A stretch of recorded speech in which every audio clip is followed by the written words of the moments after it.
Tonight we start with the economy. There's good news and bad news. The bad news is that global growth is slowing down. The good news is it's not as bad as the world feared. And the best news is that India remains the bright spot. A new assessment has come out. It's from the IMF, the International Monetary Fund. It has slashed the global growth outlook. The forecast for leading economies looks grim. The UK is among the worst performing. Their economy is shrinking. In Germany, there may be a recession, but India remains strong. The IMF has a lot to say about India.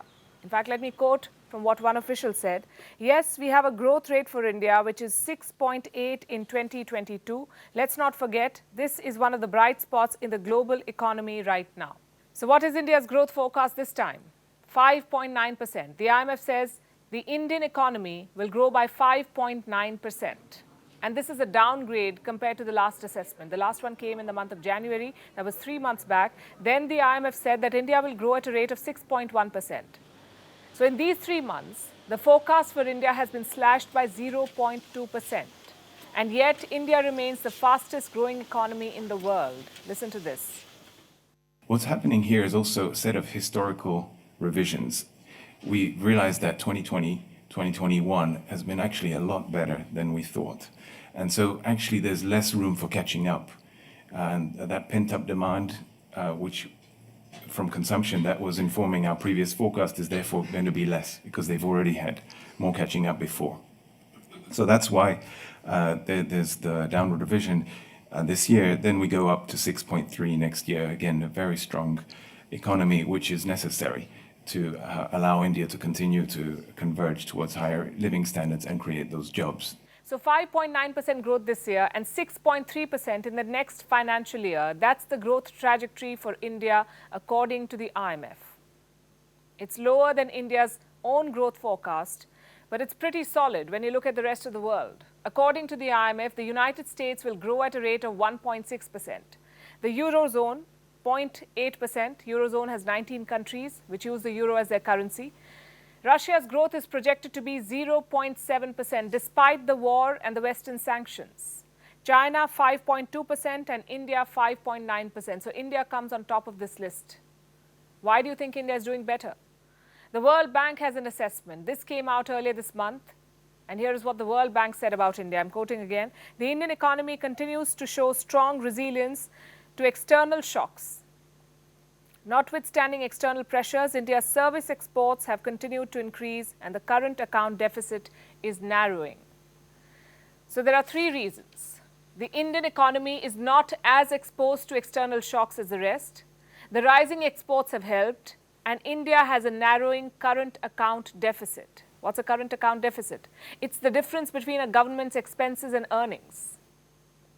Let me rephrase this. India is doing better because of immunity to external shocks, expanding exports, and reducing deficits.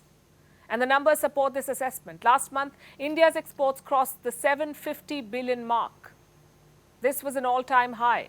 Inflation is slowly coming under control. In February, inflation in India fell below the 7% mark. This year's monsoon predictions are out. Forecasters say India will have a normal monsoon this year. This is expected to boost food grain output and ease concerns of any shortage. Since the pandemic began, the Indian economy has performed better than the rest. The challenge now is to sustain this growth, to keep it at the same level. And it won't be easy because while India can resist some of the external shocks, it cannot avoid them altogether. And there will be external shocks. The IMF says the outlook for the world economy remains dim.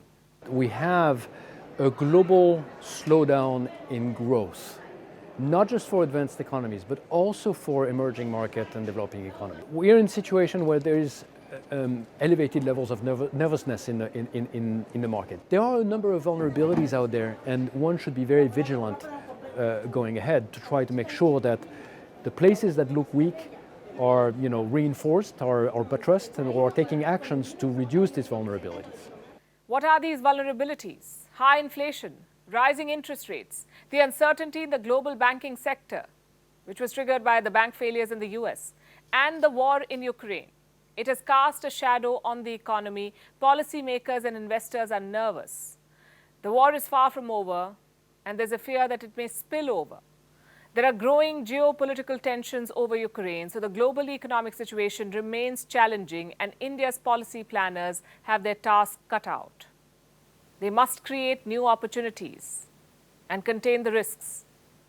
Right now, India's finance minister is in Washington. Nirmala Sitharaman is leading a high-powered delegation and meeting top officials. Yesterday, she met with Geeta Gopinath, the deputy managing director of IMF. They discussed global economic challenges. Sitharaman also met Janet Yellen, the US Treasury Secretary, their finance minister. India is pushing for reforms of multilateral development banks, like the World Bank. Yellen has appreciated India's stance on the issue.